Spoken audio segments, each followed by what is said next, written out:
Assalamualaikum warahmatullahi wabarakatuh. Alhamdulillahirabbil alamin wassalatu wassalamu ala asyrafil anbiya'i wal mursalin wa ala alihi wa sahbihi ajmain amma ba'd.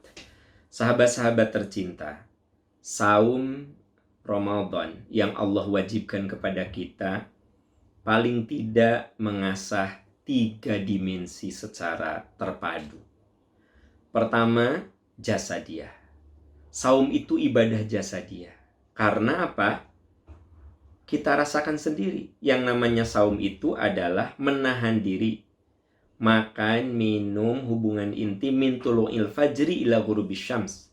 Dari terbit fajar sampai terbenam matahari. Berarti yang namanya saum itu ibadah fisik. Saat kita saum, tentu saja dia membersihkan apa yang ada di tubuh kita.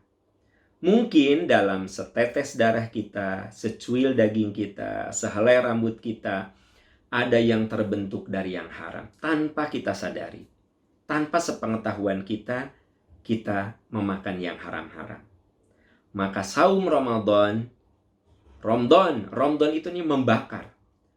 Dibakar tuh dosa-dosa yang ada di tubuh kita yang haram-haram itu. Jadi saum itu orientasinya adalah tazkiyatul jasad.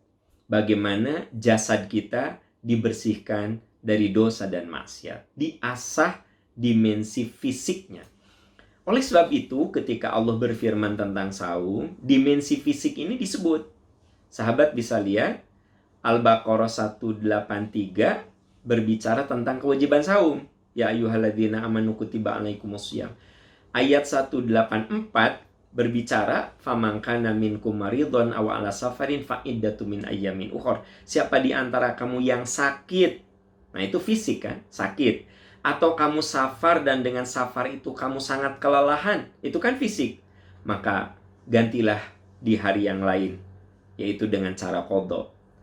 Ini contoh gambaran bahwa yang namanya saum itu ibadah jasadiah, fisik. Yang kedua, saum Ramadan itu ibadah akliyah, akal. Bukankah ayat yang pertama kali turun kepada Nabi SAW saat beliau berada di Gua Hiro itu bicara tentang akal?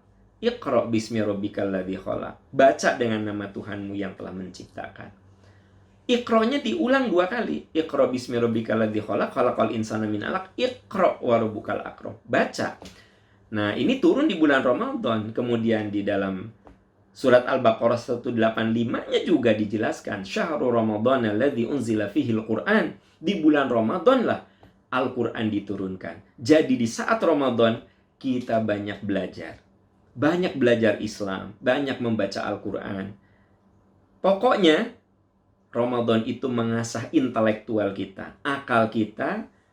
Agar disisihkan waktu untuk belajar agama. Ini yang kedua. Saum mengajari kita adalah ibadah akliyah, akal. Dan ketika saum, kita disuruh untuk banyak berdoa. Makanya ayat tentang doa disisipkan ketika Allah berfirman tentang saum. Sahabat bisa lihat di Al-Baqarah 186. Wa idza sa'alaka ibadi anni fa inni qarib. Bila hambaku bertanya tentang aku, katakan aku itu dekat.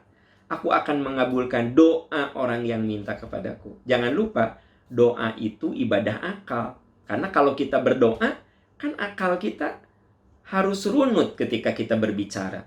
Ya Allah, berikan kepada hamba anak-anak yang soleh, yang sehat, yang cerdas. Itu kan butuh akal. Makanya saum itu mengasah kita dalam hal ibadah akliyah, ibadah akal. Kita disuruh banyak berdoa. Dan yang ketiga adalah ibadah qalbiyah, ibadah hati. Nabi SAW mengatakan, Allah tidak akan peduli, Allah tidak butuh. Kam min shaimin, banyak orang yang saum. Dia saum hanya menahan lapar dan dahaga, tapi dosa dan maksiat dia lakukan. Falaisa lillahi hajatun fi ayyada'a ta'amah wa syarabah. Maka Allah tidak butuh dengan menahan lapar dan dahaga. Kalimat Allah tidak butuh maksudnya apa? Orang itu saumnya hanya fisik, sementara hatinya tidak. Oleh sebab itu, ketika kita berada di bulan Ramadan, selain kita menahan lapar dahaga, kita juga harus berusaha mengasah akal kita, dan yang tidak boleh lupa, kita hindarkan diri kita dari perbuatan dosa dan maksiat. Karena itu bagian dari cara membersihkan hati kita. Ketika kita saum, kita pun menahan diri untuk menggosip, menahan diri untuk memfitnah, menahan diri untuk dengki, menahan diri untuk sombong, takabur. Nah, ini latihan-latihan kolbu, sehingga nanti selesai Ramadan, kolbu kita bersih, akal kita bersih, dan fisik kita sehat, serta bersih dari dosa dan maksiat. Semoga Ramadan yang kita jalani ini menjadi Ramadan terindah dalam hidup, dan semoga saum ini menghantarkan kita kepada kesucian fisik, kesucian akal, dan kesucian hati. Subhanaka Allahumma wa bihamdika, asyhadu an la ilaha illa anta, astaghfiruka wa atubu ilaik. Walhamdulillahi rabbil alamin. Wassalamualaikum warahmatullahi wabarakatuh.